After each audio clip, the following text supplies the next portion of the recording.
Welcome back to Two Nobodies, everyone. Rupesh is here again. You know, it really feels sometimes like the world is in a bit of divide. It feels like there's toxic nationalism going on. It feels like, the pandemic has kind of isolated people. And sometimes it's really hard to find communities that seem to be very diverse and really want to see that kind of global exchange. But I have a really wonderful guest for everyone. Fabiola Benitez is here to join us. She is a co-founder for Global Friendship, which is located in China. And Fabiola, I'm really excited to have you on our show. I read about Global Friendship and I was just amazed that this group exists and that people are trying to come together and trying to build these networks and support each other. And I think it was very surprising to me that it was located in China too, out of all places, maybe, especially just like coming from here in the West. It was just like, I wouldn't have thought that. So I want to hear all about it, but welcome, Fabiola, to Two Nobodies. We're really excited to have you. Thank you so much, Rupesh. I'm so excited also for this opportunity to share, because mostly I get to share here in China, but it's so cool to be sharing with you and to maybe the Western listeners and people in Canada, which is always cool. Yeah. And are you so from much. Canada? I am, yes. I'm Okay. Originally I was born in Montreal but grew up in Ottawa. Nice. Okay. And then did you do all your schooling there then? So I did, most of my schooling in Ottawa. Went to Carleton University, but I did a year exchange abroad in France, my third year of university, and I think that kind of like sparked my whole like being global citizen and the curiosity of the world. Yeah, I feel like it takes a certain kind of person to just, like, people always talk about wanting to live abroad and do all these things, but the fact that you actually did that, like, was it a leap of faith, or did it feel kind of natural just to go to France and study abroad? Honestly, when I remember one of the things is my background is my parents are refugees to Canada, so I've always had this thing of like knowing more about the world. And knowing that there's another perspective, not just like the Western perspective or the Canadian perspective. So growing up, I was always curious, but never thought like I would actually just go and study abroad. And I had a dream once. I literally just had a dream. I think I had watched a Michael Moore documentary about like healthcare around the world or something. Okay. And I just was like, I want to go to France. And that's how it, Yeah, I mean, France is definitely known for their healthcare system. That's for sure. So just You said your parents are refugees. Where did they come from? They come from El Salvador. Okay, all right. And you said you were born in Canada. So when did they come to Canada then? So I think they first went to the U.S., then Canada. Before I was born, I forget the year, but in the 80s, maybe a year before I was born, so 88, something like this. Yeah. And what were their struggles like when they first kind of came to Canada as refugees? Like at that time, do you know anything about that at all? Yeah, I've always been curious. It's always been like, something they've spoken about openly. Of course, the first is like language, because they didn't speak English. So that was like one of the first ones. And they came to Montreal, which is, multicultural. But still, they had to learn French first. Then the weather is something they tell me like all the time, because in El Salvador it's always like summer tropical weather, and just the realities of life. Like as refugees, they don't have like much belongings, money, the longing of being, of missing home and family, because in a way it was not really their decision wanting to leave. It's more of fleeing, right? So. Yeah, those struggles. Do you know if they tried to settle in a area in Montreal? Because did they come to Montreal right from the beginning? Right. Then, yeah. And so, do you know if they tried to settle in an area of Montreal that would have had a similar community, or did they not really have a choice, or what did that look like? Because like I don't know if you know, but I think you see many newcomers coming to Canada, and they'll. If they have a community that exists, you'll see pockets of like, the Indian community, the Korean community, right? Of course, the Chinese community. And there's not, and there's not that necessarily, I don't know if there's that conscious like effort to like hey, I'm gonna like put myself in a diverse neighborhood sort of situation, right? Like sometimes you see these kind of pockets, right? So I don't know Right. if did your parents want to be in a community that was kind of related for them, or Basically, from what they tell me, well, one was that, and that happens a lot to immigrants too, right? Or refugees, yeah, or when you talk about immigrants in general, um, yeah, somebody, or like a family or family friends. So my parents had a sister. My dad's sister was already in Montreal, so basically it was like okay, living with them first and living in the one yeah, apartment together, and then from there it was like, oh, here are my friends, or here's another cousin, and it was just like this. But it wasn't a choice of necessarily like that neighborhood or whatnot. It was basically okay, following like the family they knew. yeah, yeah, yeah. No, it's always interesting to hear Yeah. people's struggles when they first come to Canada, because I mean, I personally take it for granted. I mean, my dad came in the '60s, and he said that there were like no brown people around. He's like, I could count them on my single hand, Right. and that's obviously the East Indian community has definitely expanded a great deal. But like back in the Definitely. '60s, there was like nobody. He said it was just all Yeah. white folk, right? So And it was especially a in the very different West time. right now, I feel like there's a lot of East Indian Yeah, I communities, mean, Asian. well, Yeah. here in Edmonton, I mean, across Alberta, I mean, I think there's East Indians everywhere. I Yeah, always say that. I think that's they're true. everywhere. But I mean, when my dad first came, he landed in Montreal and then went to Toronto. But even like Toronto, like there really wasn't anybody at the time, and it wasn't until like the '70s and '80s where you started to see more and more newcomers come into the country. Right. But it was a very different time. So Yeah, yeah, definitely. yeah, Yeah, I always appreciate. Actually, just recently, taught my students about immigration. It was just a topic I wanted to share about because I think it's just so yeah. important, even and always like relatable, right? And what's happening around the world too. So yeah, always What's interesting. the? I know you said that you teach. So what is the response or the I don't know, the connection or the comfort level that students over there, because I imagine, are they mostly Chinese students or are Yes. they international students? Okay. Yeah, they're And all so Chinese do students. they feel very connected to you, or do you feel like you have to work extra hard for their respect or to build credibility, or what does that look like?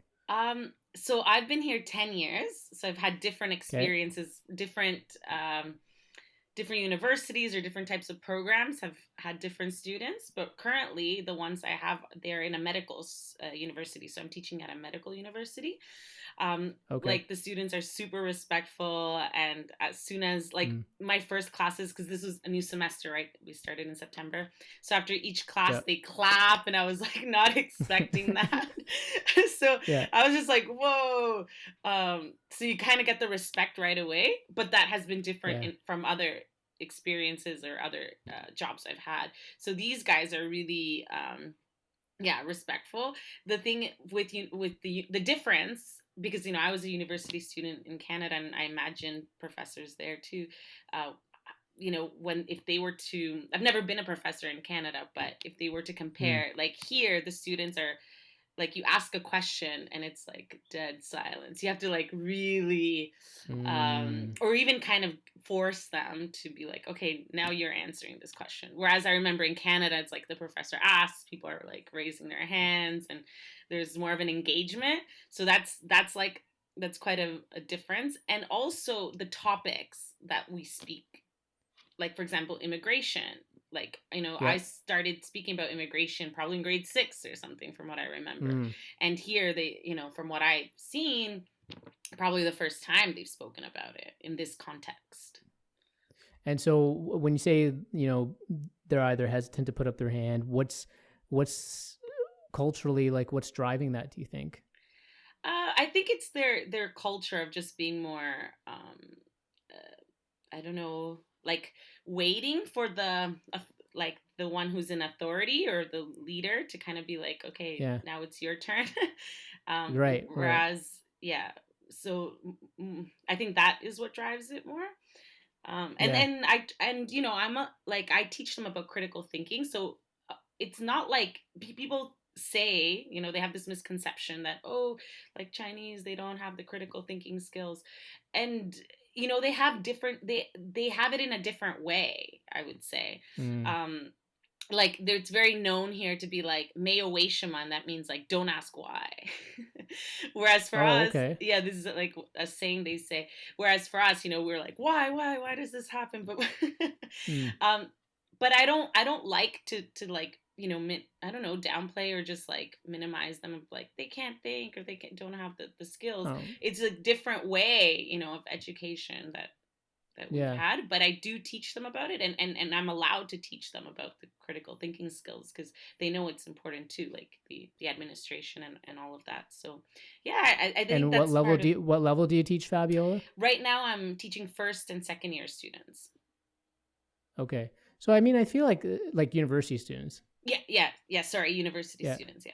Yeah, yeah. So I mean, I imagine though, like at that level, like the curiosity and the thinking of why probably starts to come in more, right? Mm, Compared to, if you're teaching secondary or elementary, right? Like, right. how do you? I don't know how anyone can shut off that part of the brain, especially Mm, that far into their academic life. Like, they're it's interesting. So like maybe like from a cultural standpoint, like you said, don't really want to ask why, mm. but internally, I wonder if they're actually like really anxious to want to ask those questions. Yeah, I think so too. And then you'll start to see like the students open up throughout the year, and then just Mm, be more interested about asking questions. So yeah, yeah, I think yeah, it's cool. yeah. What's the social life like for kids at that age? Like, is it anything? Does it surprise you, or is it could people here in Canada expect something similar, or do you know? It's quite different, and especially right now with the pandemic, like you feel for these guys. It's been 3 years, Yeah, and here they still have the zero COVID policy, and with the yeah, students, they're quite strict. So right now, I'm living on campus, and for okay, us, even for us teachers, it's like don't go out or go out only if necessary. But for the students, they have to have like a document, just like kind of like a permission.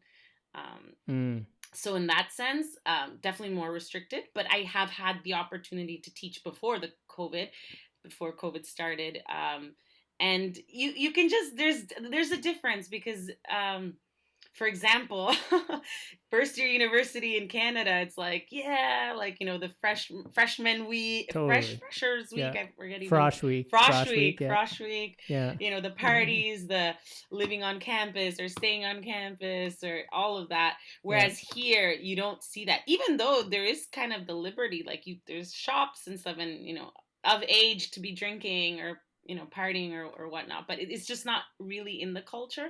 Although you can see Mm. like in Guangzhou, because it is a first tier city and more modern, you can What does start that to. mean? What does that mean? A first tier city? What does that mean? So here they classify the cities, and you have like first tier Okay. cities are the more modern cities, the ones that have the economy is higher. So you Mm. have Shanghai, Beijing, Guangzhou. Then you have the second tier cities, and then third tier cities are like the really like smaller ones that they Okay. they almost call villages, but for Canada it's like already a pretty decent sized city. Does first like do those tiers? Are there any implications for that, or is just the category in terms of size, or do you know if like services are different in those different tier cities, Definitely. or okay? Yeah, services are better, like hospitals, so people come here. And first tier cities are known for like migrants within China. A lot of migrants have Yeah. come to these cities. So cities like Guangzhou, Shenzhen is another big one. Well, Shenzhen basically Mm. was built off like migrants from around China. Mm. Like 30 years ago, it was just a fishing city, like fisherman Yeah. city. And now it's like a smart city basically. Yeah. So yeah, it's just known that there's just more opportunities, education. There's more, the universities are here, the hospitals are better, infrastructure in terms of roads and all of that. Yeah. Um, When you first got to China, was it in Guangzhou, or did you land somewhere else, or yeah, so it was always Guangzhou. what was interesting was I had no idea like where was Guangzhou or anything about Guangzhou, and to be That's honest, scary. That's so scary. and nothing really about China. Like I never. So you know how Yeah. I told you, or I had said with France, it was like a dream, and there was always kind of, and Yeah. I studied immersion when I was like up until like high school. I graduated with Right. immersion, certificate or Yeah. whatever you call it. So I always had a connection with French or like with Mm. France, and one day, oh, I'll go to France. But China never. Like there was never any connection. And I guess as a Canadian university student wanting to like teach maybe abroad, I always saw flyers of Japan, South Korea, Thailand Korea. even, Yeah. Yeah. but not Yeah. really China Yeah. back then, like 14 Yeah. years ago or something like that. But yeah, with China was, and why Guangzhou was, my husband, he's Polish, and he actually, I met Okay. him in France, and he actually Yeah. came to live in Canada for about almost 2 years.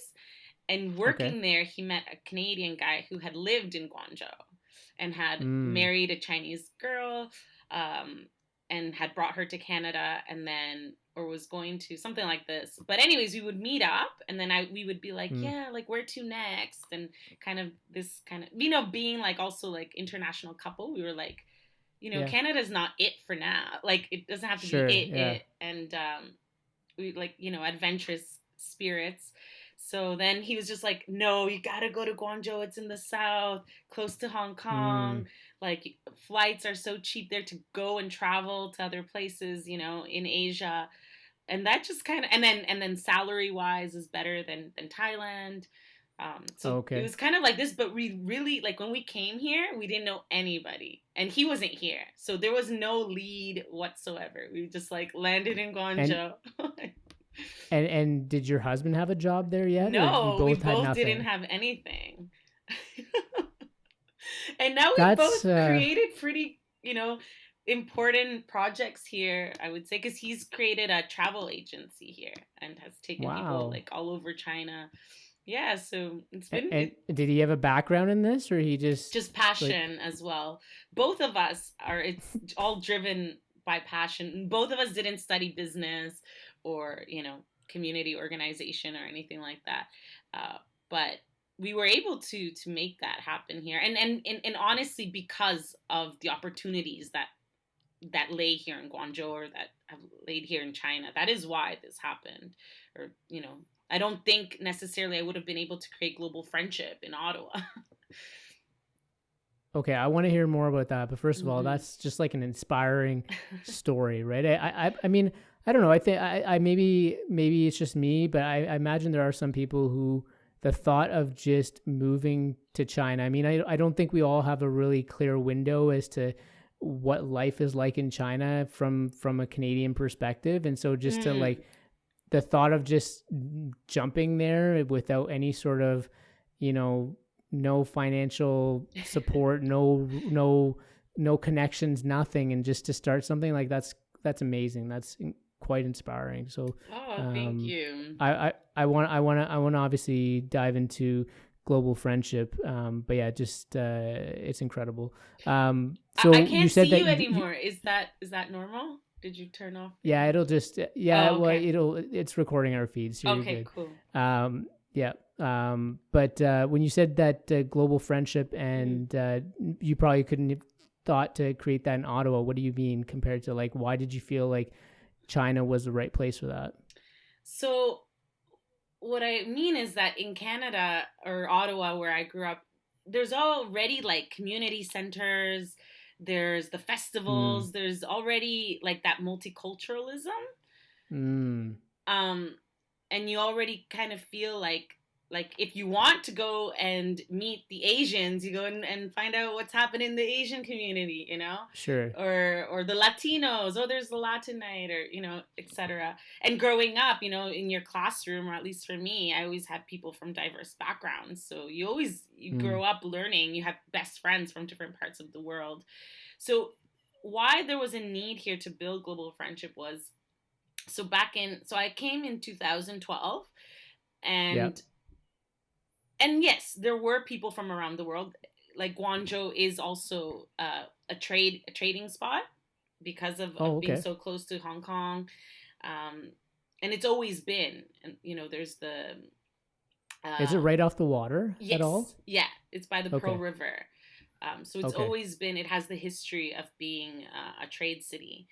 And so you had Mm. traders from around the world. That's why biggest, like one of the biggest international trade fairs would happen here twice a year. Mm-hmm. They call it the Canton Fair. So Mm. all different products. So yeah, always felt like there's a lot of different people, but it's like very transient. It was very, like Mm. people coming from Nepal, people come, but they're business people. Then you have the teachers. Then you have the people who are working at the embassies, because also Mm. we have a lot of the consulates here. But everybody was in pockets. Okay. And then you had the locals, like the Chinese, whereas you'd go to Mm-hmm. like, let's say an event, and you didn't really become, like, you weren't really befriending locals. So Yeah. I don't know, I just started to feel like there is a need to actually get connected more together, and not just, let's say, the teachers getting together or having fun, and then you have the traders over there. And actually, Mm. another interesting part of global friendship is that, so I said I came at 2012 with my 12. Yeah. husband. But then, because I enjoyed life here so much, I convinced my cousin and my best friend from Ottawa to come and live here too. That's amazing. Yeah, so they came after our wedding in 2014, 2014. And basically, Rochelle, so my best friend's name is Rochelle, so we co-founded Global Friendship together. Okay. And we Okay. started to feel like, so the need of like bridging that gap and creating Mm. events or like hangouts with more meaning, rather than just like, oh, there's the, Let's go Wednesday for ladies drinks or night, like. something like, Yeah. Yeah. you Yeah. know Yeah. what I Yeah. mean? And like, also our backgrounds unite us in terms of how we see the world, because everybody Mm. has a different way, right, of how they see the world or how they see Yeah. connections or friendships. But for us, it's always aligned. And so she's a social worker back in Canada. I studied Okay. criminology and social justice, and I worked Mm. as a child and youth counselor before coming here at the CAS. Okay. Yeah, Children's Aid Society. And anyways, we always felt like there needs to be more community. Like, we always loved back Yeah. in Ottawa, where you can go to volunteer wherever, like whenever you want, or when there's a community, thing happening, you can just go, like that community feel, the Sure. grassroots kind of feel. Yeah. Yeah. And Yeah. Yeah. that's what, yeah, led us to actually say, like, oh, there needs to be more. So, like, let's hang out, let's have fun, but let's like learn from each other. So, like, let's learn from the locals as well, and vice versa. Let's learn from those, or from the Argentinians, or the guy from Ghana, or and Mm. just kind of built like that. So it was built very organically, because, as I said, we don't have Yeah. backgrounds in terms of like, community organizers or business skills like that. But it And worked. the local language there is, I was reading, is it mostly Cantonese over It there? is, yeah, where we are, yeah, Cantonese. Yeah. Yeah.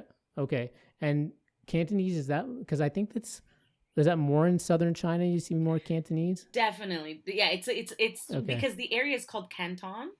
It's the Canton Oh, okay. area, and so Hong Kong is Okay. also, they speak Cantonese. So the Yes. people from Hong Kong, from Guangzhou, and that's why in Canada, when you learn about the Chinese Yeah, migrants, you're gonna get a lot of the Cantonese. So the for first sure. Chinese that were there, a lot are from this area. So it's really cool. There's an area called Kaiping where they have these Okay. watchtowers, and they even have like Canadian village, they call it, because Oh, okay. Chinese that went, in the 20th century or late 19th century to help build the railroads in Canada, uh, came back and built these really high watchtowers because they had money. So they Mm. did them to like to protect, I guess, their property. And that's very close to where we live, just like 2 hours away. So yeah, it's all very connected when you actually think about it. I remember growing up, and a lot of my friends who were of Chinese descent, they all were speaking like Cantonese, and so that's all I knew. I didn't really hear about Mandarin until much later. So Right. I always Yeah. thought that Cantonese was the primary language of China. No, yeah. And Yeah. nowadays, Mandarin, like the students, they all learn Mandarin at school. So Cantonese is Mm. not taught at school. So Okay. I would say everyone speaks Mandarin. Maybe like some of the seniors don't, but in terms of like the new generation, yeah, because that's what they learn Yeah. at school. Yeah. Yeah. Okay, so global friendship starts this organic way, trying to build these kind of meaningful connections, more than Right. just ladies' night. Right. And so, how does it like? How did you first start this idea? And like, I guess, how quickly did it grow? Okay. So it started off by watching a TED Talk. That's really how it started. So Okay. As being do all great ideas, right? A nice, good right TED Talk. idea, Yeah. get Yeah. inspired. So I was Yes. like, I was planning a lesson for my students, and at the time Rochelle, my best friend, was living with us. Mm-hmm. So we were just like a Sunday night. I remember just like watching TED Talks, and then there's one called with JR. He's a graffiti artist about Okay. can art change the world, and it's called the Inside Out Project. Anyways, it was just like about him going around the world taking pictures of people and then pasting these pictures, black and white pictures, just around the city. Like he'd pick a spot, and then anyone who believed like in a certain mission of that city. So one that I remember very vividly was about Israelis and Palestinians, and he went that wall that is there that kind of divides them, and just put pictures of, and you didn't know who was Israeli and who was Palestinian. And it just created an art piece, and people just walk by and just looking at it and like, what is this, Then other ones in Brazil, like in the favelas, and just having like pictures of women. So that was kind of like women pillars of the community. So always with a mission, like a mission, right, of what it was, but it was an art in itself because there was no explanation. People would just see the pictures. And then we got inspired, and we were like, oh my gosh, we're living in this like world right now in Guangzhou that people have no idea. And we know as Canadians, like I had this really, really small perception of what China is and and I had no idea what even Guangzhou was, right?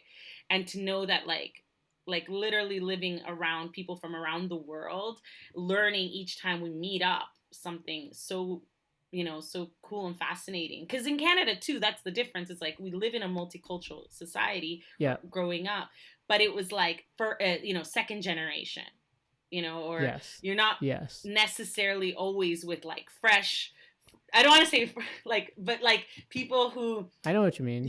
Like really like, oh, these guys are from Nepal. Like, and you can go to Nepal like next month with them if you want, and that's what would happen. I know what you were going to say too, Fabiola. It was so bad. But because that's actually what happened, right? Like maybe 2 months before GF started, we had gone to our friend's Nepalese wedding in Nepal. And it was like a group of us, and we wore the saris. It was just, even when I talk about it, I get so passionate, because it was just really like living like friends from around the world, and you're doing it here in Guangzhou, like just you're all just like banding together, right? I mean, like you're all kind of in the same boat, and you're having to experience this new culture, and you're doing it together, but you're also mixing each other's cultures. What was I guess, what's a culture that you were very surprised with, like in terms of meeting someone else from another country in Guangzhou? Were you just like, oh, I wouldn't have expected that from that culture? Or I don't know, just something that stands out, I guess.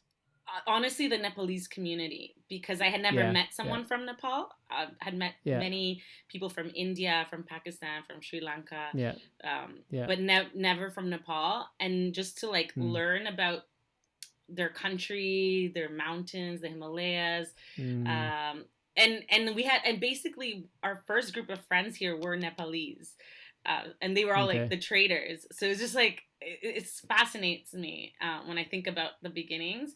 And I've been to Nepal, I think 3 or 4 times. Oh, cool. So always like very connected with them.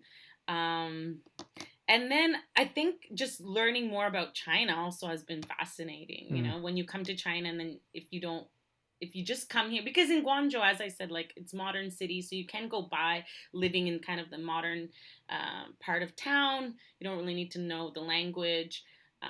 You can stick mostly with expats. You don't really get to Mm-hmm. know about the Chinese culture, and I think that's a shame because it has so much to offer. Have you traveled to rural China at all, or any parts of rural China? Yeah, I have. And actually, with GF, we before COVID, we used to go to one of the poorest areas in China, which is called Guizhou. Okay. It's one of the poorest Okay. provinces, if not the poorest province, because it's a mountain province. So in terms Mm. of there's not much apart from agriculture there, uh, and infrastructure has been not comparable to the modern cities. So Mm. we would go and volunteer. We'd bring around 20-25 volunteers from Guangzhou, spend a week there, and just live with the villagers. And also it's fascinating there too because they have the minorities. So in China they have Mm. ethnic minorities as well, and in this area Yeah. there's quite a lot of them, and they're quite different from the Hans. So they like to dance and sing and drink, and the Han are more Okay. like mm, Not as reserved, yeah, they're more perhaps. reserved here, and yeah, and especially the Yeah. Yeah. Cantonese, it's like very proper. There's like a sort of Okay. proper etiquette to Yeah. Yeah. Yeah. That's really cool that yeah. that you got to experience that. And so, what was the reception when you do go visit those areas? Is it pretty welcoming? Would you say? Yeah, I would say like back then, um, Mm. and also we would always go with local volunteers too. So why we Okay. went, it wasn't actually just because like me and Rochelle decided like let's just go find like a village and let's try to help. It was Yeah. one of my ex bosses, his wife's family is from this area, so he approached me Okay. and was like, do you think Global Friendship would want to support and try out a volunteer trip, and we can go, and so it was like this is like working together with locals, and I think that's what's important, and that what's always been important with GF. So our mission has always been building meaningful connections together, because I don't want to Mm. be here and saying like this is how we build friendships, or this is how we build connections, from our perspective or the Western perspective. I think it really has to be together and mutual understandings. With the building and meaningful connections for people who are just joining global Mm. friendship, what do you see as something that they really gain from it? Like it's really clear and obvious what you and your best friend really have gained from creating this, Mm. and it seems to really have benefited you both. What would you say is the benefits that people have, and like, do they have to pay for a membership? Like, how does it work actually? Right. So at the beginning we didn't. So the beginning was, as I said, Okay. organic, and just Yeah. we would kind of be the ones putting the money in to make things happen. Um, but eventually, as it grew, because you did ask like how did it grow, and basically Yeah. that's the fascinating thing about here too, is like things grow very quickly. um, I guess because of the size, and Yeah. eventually we did put a membership to make it sustainable, and so right now Mm. it is 750 RMB. It's a lifetime membership, Okay. and basically what I would say people gain, and what the feedback we've gotten has always been that they really have met like friends throughout, like being part of this group, like real friends, deep friends, Yeah. have actually they partook in meaningful events. So we do like women empowerment events, we do mental health events, environmental initiatives, so Yeah. things that matter in the world, and they've been able to do that here, whereas as maybe other communities or other organizations don't necessarily offer that. I mean, I think it's really easy to offer like a social gathering, because that's Right. network, and business is very big here, so like business networking, but we try to go a bit deeper, and that has been the feedback that people actually have felt like being part of a community that goes deeper beyond the business, or beyond the, I don't know, the getting things done. Sure. And this has become your full-time thing, like beyond, I know you're teaching, but like, Mm. is this pretty much consumed most of your time, would you say? Yeah, it is, it is yeah, basically I see it as a full time, because it's always like with the teaching I can like turn it off, but with GF Mm. it is full time. The weekends, are busy because of events, or meetings, or I travel through Guangzhou and Shenzhen. They're the cities that Okay. um, we're present in. Okay. So Yeah. yeah, but That I enjoy it. Of course, it gets overwhelming and tiring, and with COVID, cancellations of events, or Well, that's what I was gonna say. postponing. Is like right now with a lockdown, I can't Hmm. imagine you're able to do really much at all, right? Like, is it kind of back to a virtual environment then for you, or Yeah, so it is. It's been we're on the third week, I believe. Um, okay, and it hasn't been like just recently they've like locked down like one district, but it hasn't been that intense. Like, it's just been gradual.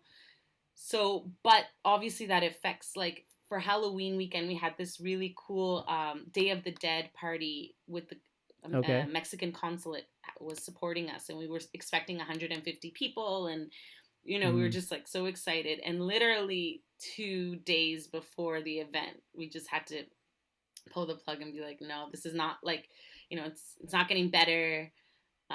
People are asking for refunds, and the best thing for mm, now is just to pause it and see when we can do it again. So these are kind of emotional roller coasters that happen, because you put sure, so much effort, and so many parties involved. So it's not just us, it's like other sponsors, or other performers, and then it's just like those, but everybody understands. We were already in the understanding stage that there's nothing we can do. is what does like the lockdown feel and look like? Like, does it, like you said, sometimes it's kind of up and down with like the feeling of intensities, or maybe it's a certain area, but like, what does an actual lockdown look like for COVID in China? Would you say? So thankfully, where I am, the district, it's called Bayun. It started kind of here. So, and being in the university, they tell you like you have to be very careful. Only leave if you need, Mm, emergency. There's the testing every day, so that's happening all over Guangzhou okay. right now, which was happening in Like Shenzhen. mobile testing, you mean? Is No, that no, how it no. We have works, to or? go to the sites. Okay, okay, So, and in each area, there is like the site, and they're free. So you just go, line up, get your test, but you got to make sure 24 hours is on your phone, because we all have like the codes on our phone. Um, okay. they call, yeah, the health code. So that then, right now, from what I've heard, because I haven't been out today, Yeah. but from last night, they closed really important bridges in Guangzhou. So that means the transport Mm, is, no longer. And those people mm, living in that district, they're basically like locked in. They can't go, they can't leave, and we don't know until when. And that's the thing about COVID, is just like, there's a rule, there's a regulation that gets implemented, and I know that that's not just been here. I know that around the world, that's what people had to face, right?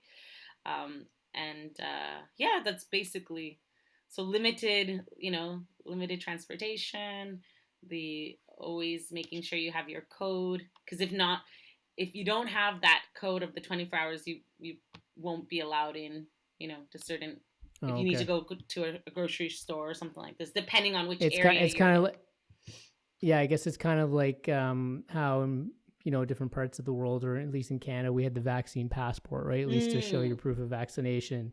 In this case, it's like a proof of that you've tested negative, I guess, right? exactly, Yeah, basically, yeah, yeah, yeah. yeah. It's like it is fascinating. I mean, to see how different countries responded to the pandemic, right? I mean, like I'm in Alberta right now. I don't know if you know anything about what's going on, but like, I mean, there's just been people are just tired, right, of it Yeah. all. And Alberta, I mean, generally, I don't know if you kind of know, it's a little bit more liberal or libertarian, more Yes. minded. Government's not really a Yeah. big thing, Mm-hmm. and so people are just like completely don't want to deal with that anymore, right? Yeah, And for just sure. and now you have a different part of the world that is taking a completely different approach. Like, I guess, did you see some of that? I guess during the pandemic, though, would you have gotten new members who would have just made their way to China, or were people already there and you maybe didn't get as many new members from traveling in, or Definitely. So definitely the pandemic halted affected that a us for bit? sure. Yeah, Yeah, because yeah, we actually call it like a virtual help desk center. Is kind of like how we, wanted people to, or want people to see us when they first come, like, right, oh, like who to go to, So right. our customer service, we call him GF Buddy, and everybody knows him as GF Buddy. So he's your buddy, he's your best Okay. buddy here. So yeah, people like stopped coming, and basically what we saw, especially this summer, the exodus of expats. So Mm, huge amount of people, and people who had been living here for years. So the people who are kind of locked in here, but then when their businesses are can't keep going, sure. Yeah, yeah. life as a family is hard because you can't see your parents, the kids can't grow up with their Mm-hmm. family, whereas before you're just always going back and forth. So definitely that affected us, and that's actually when we decided to switch. So we used to have yearly membership, and the Okay. membership was a bit cheaper. But now, because of this, we then just started to say, like, let's have lifetime membership, and that means Yeah. we raised it a bit more. But that means you also just stay as a member for life. So even you leave China, you always have that connection with global friendship. Um, and then those who stay, you build like this extra loyalty because they're like, oh, okay, well, I can still, be part next year of GF and enjoy the benefits. And what are those member benefits? Like, what do they really get out of that membership? So primarily, with our events, they get discounted Mm, prices. We also, because we've been here since, so we started in 2014. So we're pretty right. solid here as an organization. A lot of we partner up with other organizations or the business chambers, for example, British chambers, Canadian chambers, and then they give our members either sometimes free tickets to their events or discounted prices as well. So in that sense, in the social aspect, that's one of the main things. Then we have partnered up with other businesses, so like restaurants, also Mm, clinics, lawyers. So we can refer them to these places, and then they also get discounted prices. discounts. Yeah. Yeah, and then we have our life services that as like they can come to us, and we try to help them with any life assistance that they may need, Mm-hmm. and so we serve our members in that way. It's yeah. I mean, just that's just like I know you said 2014, and you've been able to establish this footing, but like such a short amount of time to be able to kind of bring all that stuff together, right? And it just are you as a person who just constantly is just a tinkering kind of mindset, like just wants to constantly improve things, or like how do you approach these things, like because I mean there you can sense there's an entrepreneurial mindset there, right? Unless I'm wrong, but I mean it's kind of sounds like it by the way this all kind of got started. So Mm. and I imagine your best friend too has those qualities as well. But is that sort of just innate with you as far as like that entrepreneurial spirit or mindset, or So I think for me, definitely I'm someone who like my mind is always going, and that's yeah. sometimes not a good thing.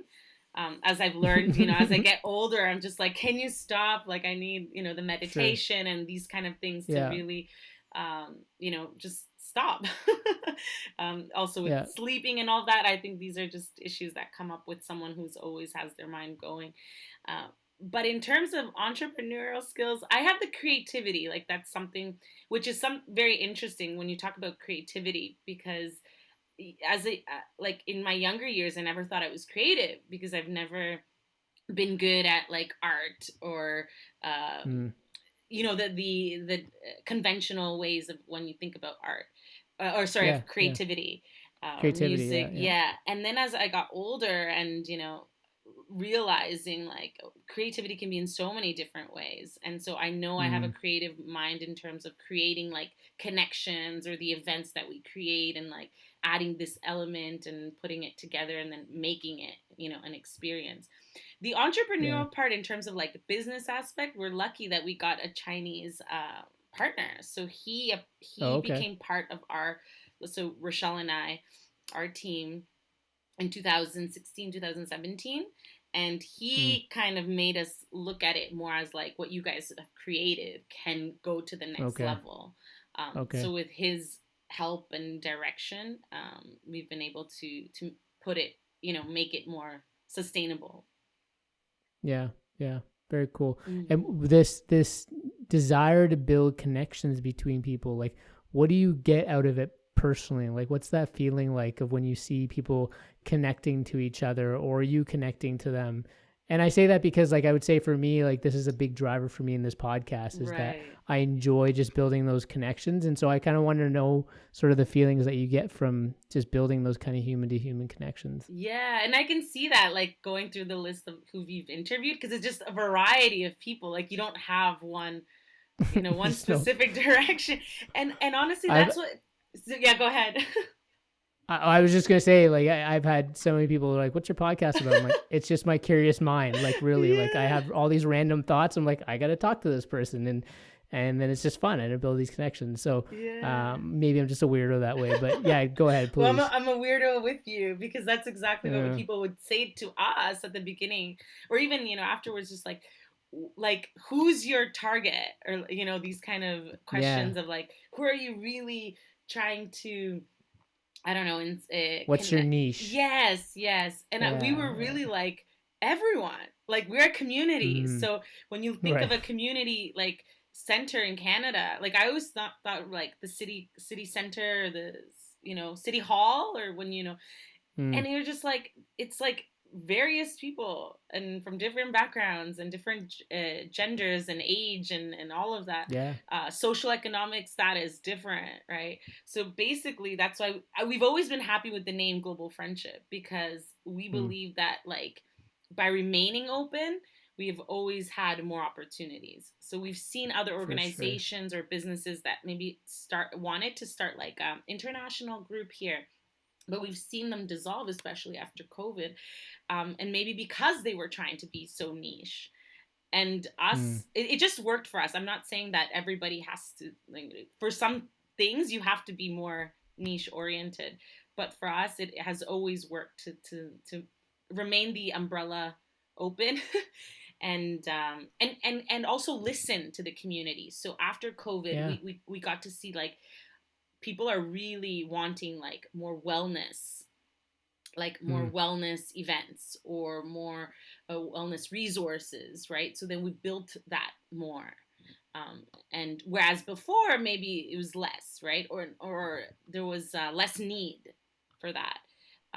So yeah, we try to always also pay attention to what are the needs, especially of our members who have paid to really to be able to see what we can offer them, what they need currently. the shift to focus on wellness, is that pretty natural for you, or is that something that's kind of new for you as far as just taking care of yourself, and like, do you live a lifestyle that's kind of active and fit and that sort of thing, or was that was that a new opportunity for you as well to kind of explore wellness with your global friendship network? So for me personally, it has been more of like, so I turned 30 like in 2020. And I think after 30, Okay. I started to be like, I need to like be listening to my body more. And it isn't 25 anymore. But with Rochelle as a social worker, wellness has always been a Mm, big thing for her. So we mm, had started mental health workshops from before mm-hmm. 2020, but it just got more of a need afterwards. For me personally, yes, I would say in the recent years, and now I do make it a priority. So now I have my workouts. I do like 4 to 5 workouts a Mm, week. I run, which is something I didn't really do before. I've never been an okay. athletic person, you can say. Yeah. I've tried meditation. I try to journal. I focus on my like studying as well. Like even though I have my the global friendship, my teaching, I'm trying to also improve my Chinese, and these things like fulfill me personally. Mm. I light up a candle, just to de-stress, start a puzzle, like things that before I just like I don't have time for that, I'm too busy. Yeah, it kind of live in like the hygge culture. Do you know what hygge means? Have you heard of that? No, no. No. Oh, we did an episode on this. It was like it comes from Norway. It's like a Norwegian kind of lifestyle. It's Oh, spelled Hyggee, okay. and It it's rings a just like bell. I think it's become like it's been popularized by like, oh, you're supposed to have candles and very relaxed music, but it's actually like kind of this lifestyle where it's just like a really chill kind of atmosphere. So yeah, anyways, that's where that comes from. But what Yes. you said, like your workouts, is there something that you really gravitate towards? Like, are you kind of like a high intensity kind of workout? Do you like more heavier weights? Do you like just cardio, like just pure cardio? Like, what do your workouts look like? So it's a funny question because it kind of like the answer is just like who I am, how I am. So because I wear Okay. many hats, and that's why I always tell people Yeah. because they see me as like I do different things. They're like, how do you do that? Mm. And with workouts, I'm the same. Like I can't just go to one place because then I get bored. So Mm. in my week, each day is like a different workout. So I'll do a Mm. home workout and I'll follow like there's this girl called Growing Ananas. She's from Okay. Germany. I do boot camps. I'll go for a run. Like right now, the weather has cooled down a bit in Guangzhou because Guangzhou has really Yeah. hot weather. It's usually humid here. Okay. Um, Sometimes do dance, like Zumba dance. So Mm. it's just like a variety. I need the variety. I'm a person that like Yeah. needs change, variety, excitement. Then you meet different people also along the way, and I will. I'll be honest. I'm not a very like slow exercise. So like yoga has never been a big Okay. one for me. Um, I don't know what other You need to ones. go. You need to move. Like Yeah, you need yeah, to. Yeah. yeah. I need You to need that feel it sweat. and just Like. like Yeah. it's kind of like a meditation too, like especially with the running Sure. or kickboxing. Yeah. You just like for that hour you're not thinking about. And as I said, I'm an overthinker, so it really does help. Long distance running or short kind of high intensity running. So recently, I'm trying to get to the 10K. And just recently, I did 7, which was good because I always used to be just like, okay, 5, I'm good. And now, Mm. yeah, just trying to build it up. I don't know how people do it. I honestly don't have the mental capacity to do long distance running. Like I just like to do high intensity sprints or something like Oh, that and yeah? get it over with it and feel really terrible after because you're just dying. But the long distance stuff, I just have no mental capacity for that. I don't know how people Uh, when they talk about I can understand that people yeah. get into a meditative state, but I just not for me. Can't No. do it. No, no, can't Yeah. do it. You got to go with what goes Yeah. with you, right? So. Yeah, no, for sure. The mental health part when you talk about focusing on wellness. First of all, actually, I should ask this: do you allow locals to join Global Friendship? Definitely, definitely. Okay, Yeah, okay, it's always been like I said, our mission building meaningful connections together. So we definitely before we would have I would say it was like a 75%, you know, expat, 25% locals. Now you can see mm, like more like 60-40. So we have a mm. lot of locals joining us. Yeah. And so when the approach to mental health, I'm going to make an assumption, and I'm going to say, and I don't know what I'm basing this on. Maybe Mm, this just other friends of mine who are of Chinese descent saying that the talk of mental health is not necessarily something that happens within their families. It's not necessarily there's a bit of a stigma around. I mean, there's stigma here in Western countries, right, about mental health. definitely. So I know family in India who mental health is not a thing that people talk about. So Definitely. what has been the reception in terms of um, you know people wanting to talk about their mental health or even finding resources there in Guangzhou to Hmm. help support your network when it comes to mental health? Like, has it been challenging? Have people been receptive or? So after the pandemic, we definitely have seen there be more resources, and actually Mm, with Global Friendship, Rochelle was able to gather. So we have a database now, and basically a directory, and she gathered all the mental health resources that she could find throughout China. So obviously there's a lot of online now, and so people come to us and they'll be like, where do we go to? So we can give them this directory, and there's clinics as well that are available both in Chinese and in English. So she's been doing a lot of that background work or back end work, and which before there wasn't really that one page that could tell you the different resources, right? And I know in Beijing there's other like communities that have done similar things. The reception in terms of the local community, I think, again, because we're in Guangzhou, more modern city, there is more an acceptance from what I've seen. Okay. But for sure, like when you know about school and the education, they don't talk about it. So it is very more like until you become an adult and maybe are more exposed to, how would I say, like world news maybe. You'll like learn more about it, but it's still very very like not so much talked about. And would you say there's a bit of a taboo-ness around it, or yeah, I would say the older not that far? generation. Okay. I'd say the older generation just doesn't know like Yeah. what it really means, right? Right. Same with different diagnoses, behavioral issues. And I know this from like teachers that are working in international schools. They'll say like, my students, their parents have no idea, and also they're not equipped. They just know like, okay, this student seems to have something that needs to be diagnosed. And then there's the issue of like, do the parents want to accept that? So that's what I've heard from firsthand in terms of like my friends that are educators. Recently, we just had a wellness workshop, we would say, and we invited 3 guest speakers, and one of them was from a local, or she's local, and she's a psychologist, and she spoke about it, and she obviously says there are those facilities, and there are resources, but it's definitely not spoken about enough, I would say. Yeah.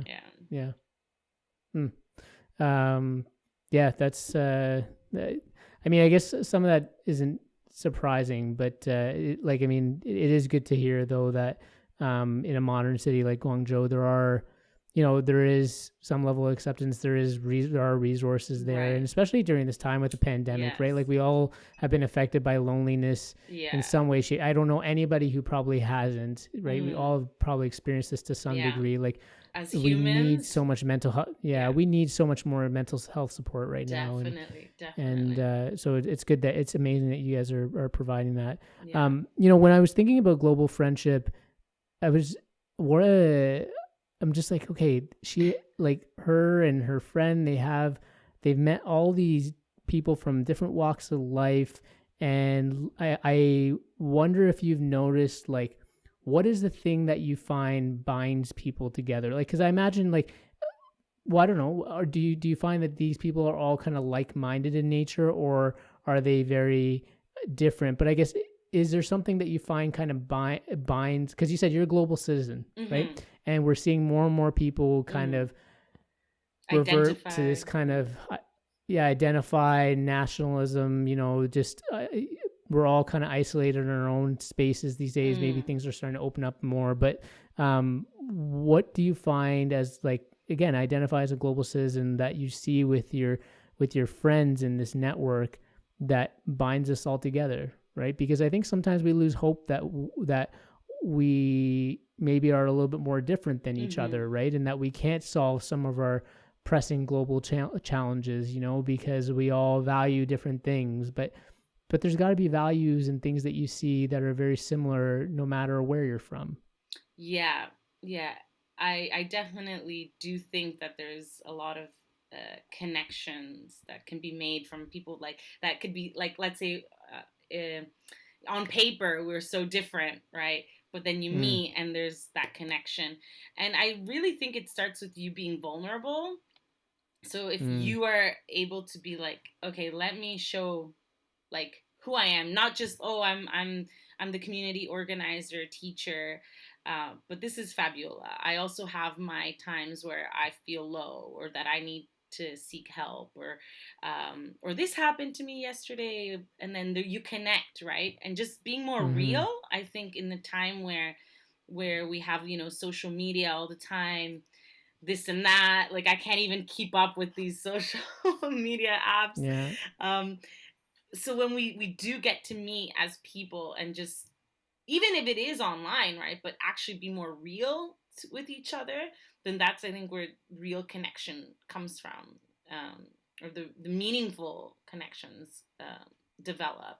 So I've seen, like, here again with GF, not everybody's gonna get along with everybody, and same with me. Like, just at the beginning, I used to have a hard time with, like, also the word friendship, because it's like I can't be friends Mm. with everybody, but I can Sure. I can be a leader for this organization. I had to accept that within myself, because some people are not going to like me, or some people are not necessarily going to adhere with our values as well, right?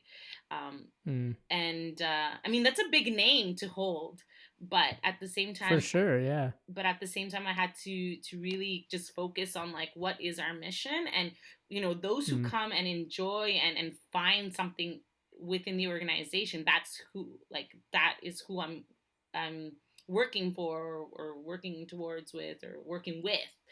um, so some people are going to get along with each other because of, the same interests, or, for example, when we have the women empowerment groups, you see a lot of the ladies, like, from all walks of life coming together. Mm. um, but then we'll sometimes have a trip, like a trip outside, and then you see other people connecting. Then you see, we call them the loyal GFers, because you'll see them, like, Okay. at the various events. So they're kind of the ones who are just like, oh, I like what you do, and I'm going to go to, like, all the events. But then you see other members who are just like, no, I really like your documentary nights, because we sometimes have doc nights. Mm. So they just go to that one. Or I really like the wellness one. So you'll just see them at the wellness. And that's all good, because everyone's, trying to find what they're looking for.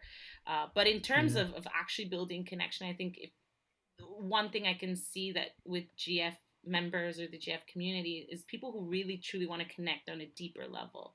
So yes, I'm a teacher, but let's talk about, life as well. Let's talk about our challenges, or let's talk about the beauty of, I don't know, nature, or art, or whatever it is that, drives them. And would you say that GF members come in with that approach of wanting to be vulnerable, or do you think that for some cultures it's easier than others, or That's an interesting question. Definitely, I see some, like, right away. You can see that, but also maybe that's just, they're more open. Others, you can see they're mm. they're a bit more reserved. But as the time goes by, you'll see them again, and they'll meet, like, the same, or they'll meet, like, a friend again. Or I know that they've Mm. created their own friends. Sometimes even couples are created within GF. But then you start to see them, be more open, or be more open with me. And yeah, Yeah. that's always so nice to see, because then I can really feel like, oh, they're feeling like belongingness, or they're feeling acceptance. And yeah, I think that's the purpose of it all, is to Yeah. actually build Yeah. the deep connections. Yeah. Um, I'm gonna pivot to our two questions that we ask Mm-hmm. every guest, and just Yes. after ask this though, is that what, as it, like, when you, again, like, kind of framing yourself as a global citizen, Mm. what do you feel bothered by from what you see going on around the world? What gives you hope, given that have exposure to all these amazing people in this network, and from all walks of life again? So what's the thing that really bothers you? Especially, I mean, I don't want to put words in your mouth, but Mm. again, talking about, you see more nationalism, you see more isolationism, all that kind of stuff. But Mm. what bothers you, given that you have this kind of global citizen mentality? Yeah, definitely. Just hearing the news of like the political aspects of, like, when it is, yeah, very um very separated, and Mm. there's, like, the loss of of us understanding that we're first humans. We're just so accustomed of thinking of the other, like you're the other and you're different. And I think that goes along with like, the question of refugees. Like certain refugees are more accepted than others in certain parts of the world, right? And just knowing that, like knowing and identifying myself as well, like I have background of that. I'm also brown, so in a way I'm minority as well, even in Canada. So when we do think of each other as the other is like disturbing to me. I know that we have differences, and that's the beautiful part of diversity, right? We should have differences. I mean, having like a homogenous society would not be something I'd want either. So yeah, when and then you can like hear when there were, when the war with Russia, for example, and then seeing that some Russians here have been treated poorly, and it's like, why? Like they have nothing to do with that, Sure. right? Yeah. Or vice versa, or like you see that with the Chinese and yeah, for sure. There's been so much hate that's been shown towards Asians across the world because of COVID. Yeah, or even here in China, like you'll see it like against the foreigners.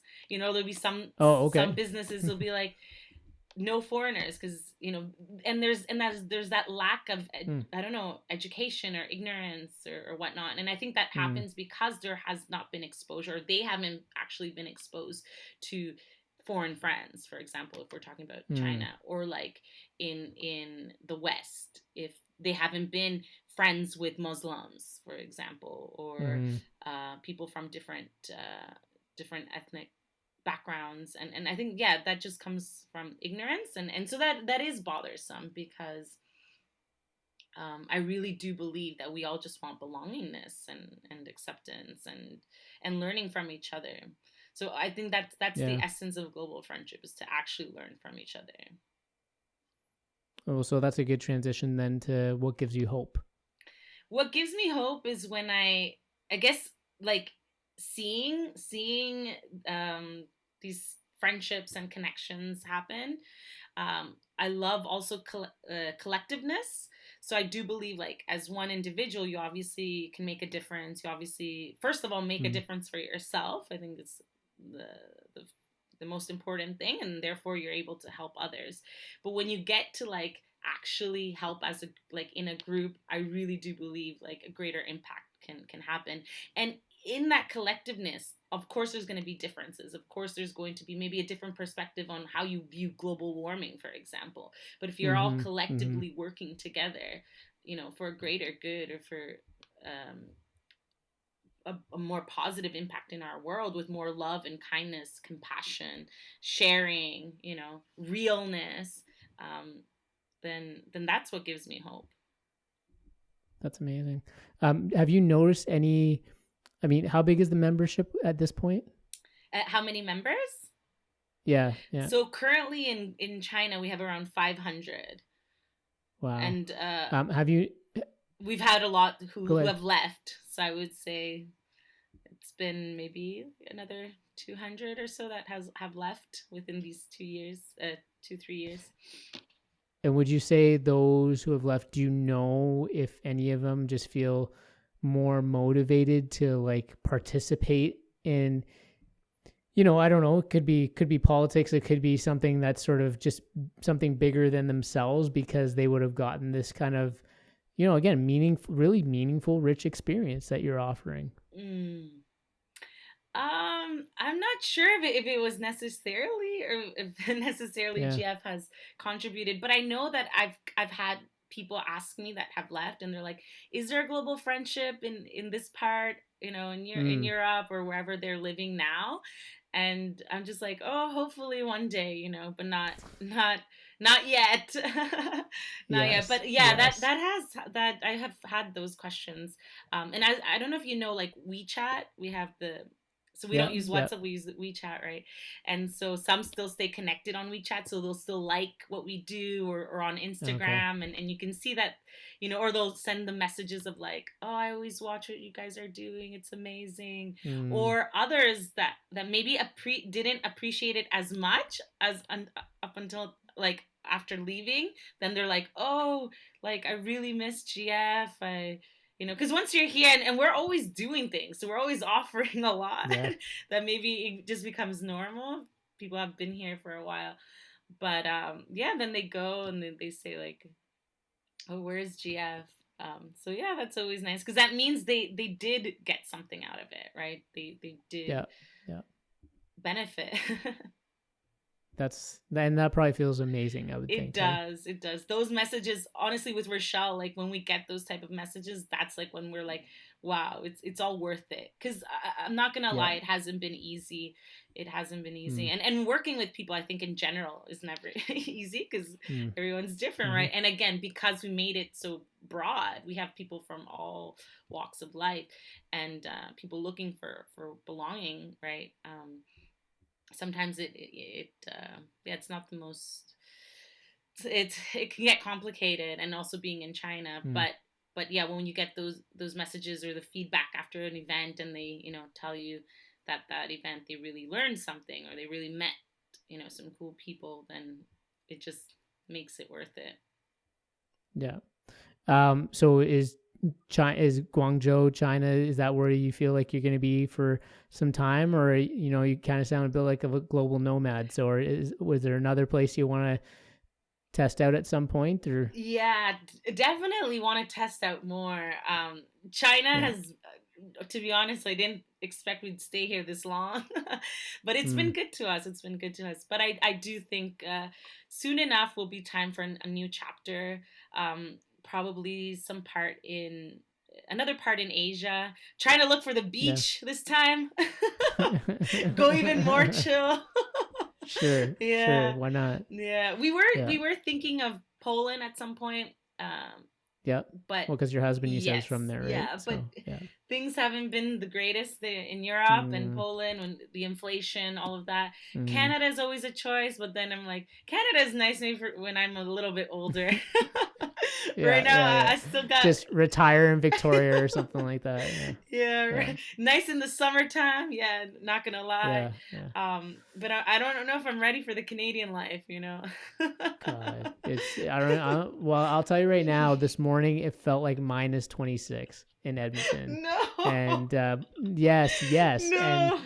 And my family in Ontario, they're like, "What are you talking about? It's 21 here." It's just, you can see Canada's so big. Just the differences in temperatures is unreal. I always say the poor people of Canada, especially the ones that live in these like really intense temperature.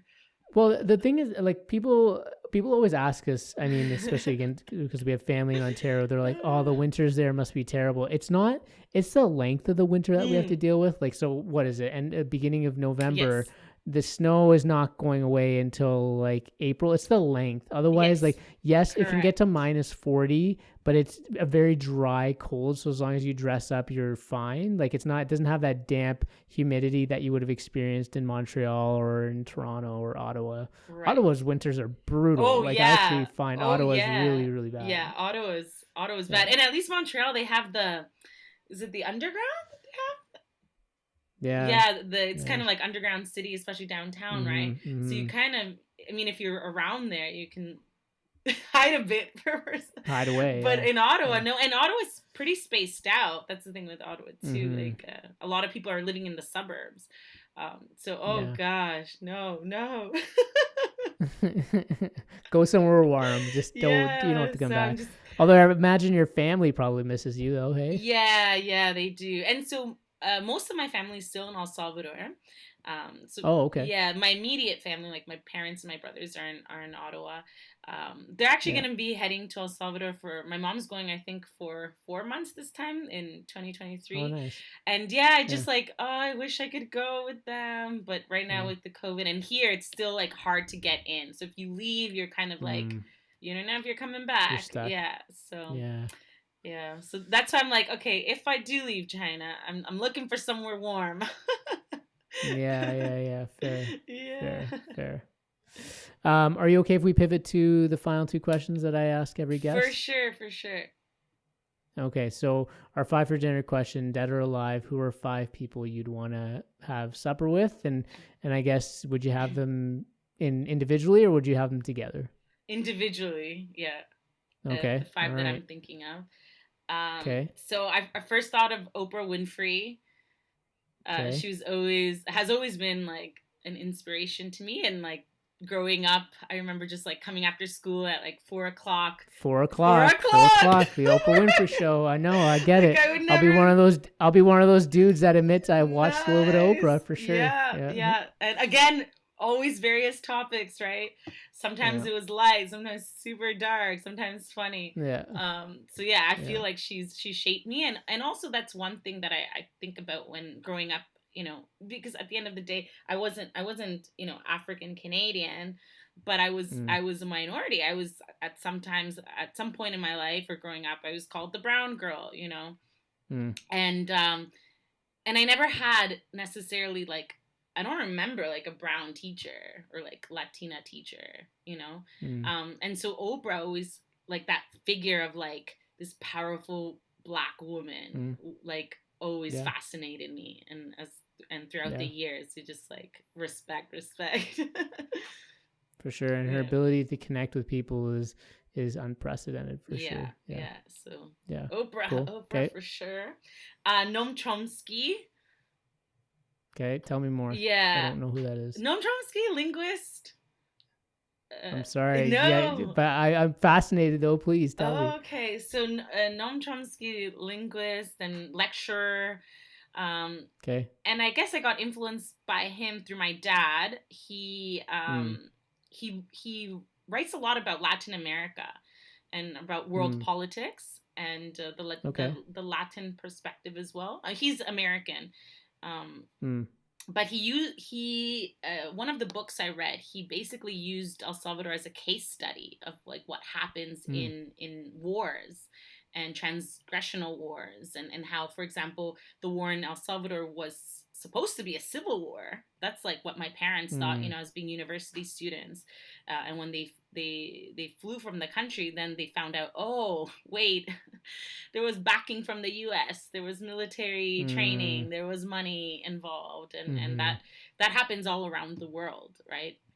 When the superpowers get behind, Sure. These civil wars or leaders that want to make a difference but are not allowed to. Yeah. So yeah, Noam Chomsky has always been important for me in terms of literature. Cool. Frida Kahlo, another one. So she's an artist, or was an artist in Mexico. Okay. And very revolutionary in terms of being a woman. Never had children. Well, the children was because she suffered an accident. Anyways, like really amazing story of hers.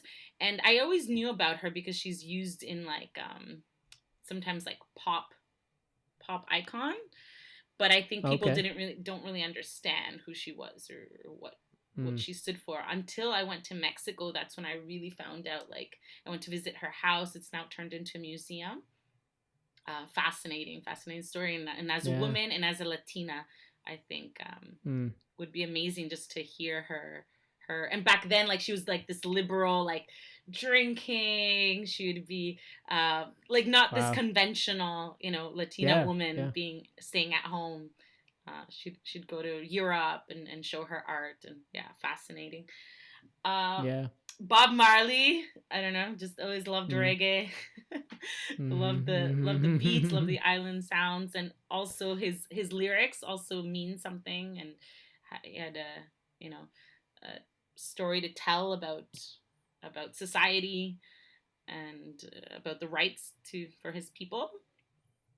Yeah. And another one which is controversial, but I'm just gonna say it because gotta be real, is Che Guevara from the revolutionary. So also growing up, was influenced again by Latin culture, and as an 18-year-old, I read his diaries. There's the Che Guevara diaries. So you can sense I have a revolutionary spirit in me. Yes. But there's also this chill side of you though, right? Like you just kind of want to listen to your Oprah and with them Bob Marley in the background, sitting at the beach, you know Put what I that mean? candle Like you got that on. side too. Yes, and then when that's done, you're like, oh, revolution. Yeah. Like just. I think I've chilled out. So.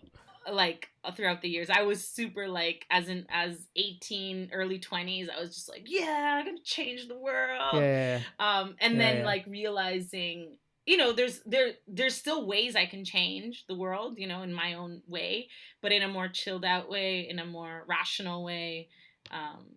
But I do still believe in change. I do believe in revolutions. I believe, revolution within yourself, right? Like you want to keep changing and growing.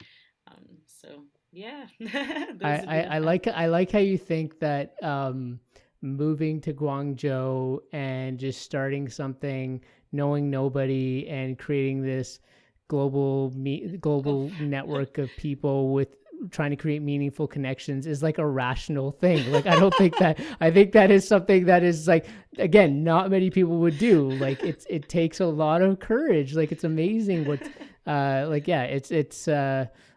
so I feel like you are changing the world. You are making a difference. You are like, it truly was a pleasure to talk to you. Like, and congratulations on doing this with your best friend on top of that, which is really special, right? Like, not many people get to do that. And I imagine in any partnership, there can be challenges, but like, you're speaking about her in a really genuine, authentic way, so and that's grateful, really cool. So blessed. Yeah.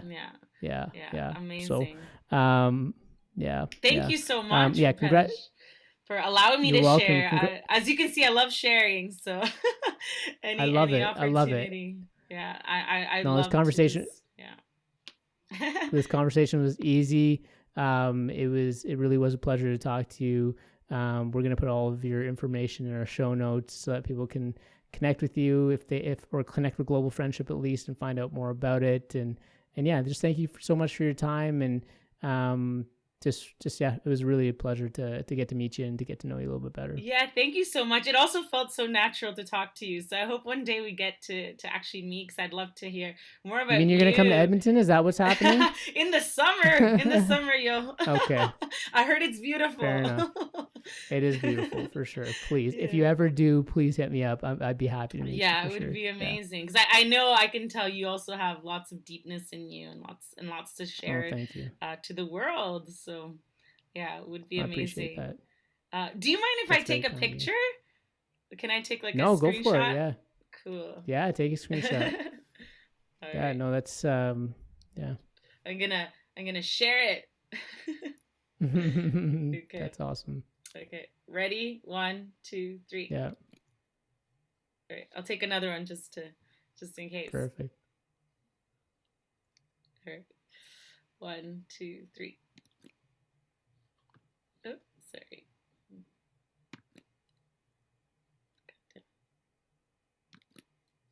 Okay, cool. And as a Canadian, I really do notice, like, I always say sorry. Like, that's something people are like here. Like, you can't get rid of it.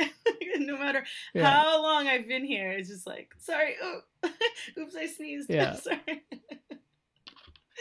I'm kind of tempted to like not edit this little part out of us taking a screenshot and just keeping that. And people are like, what are you two doing? Like, end the recording at this moment. Yes. Yeah. Okay. Well, thanks everyone. Yeah. Thanks everyone for joining us. No, that's okay. Thanks, Fabiola. I really appreciate it. And thanks everyone for joining us. And please share this episode and check out Global Friendship and because just amazing work that you're doing. Thanks, Fabiola, again. Thank you.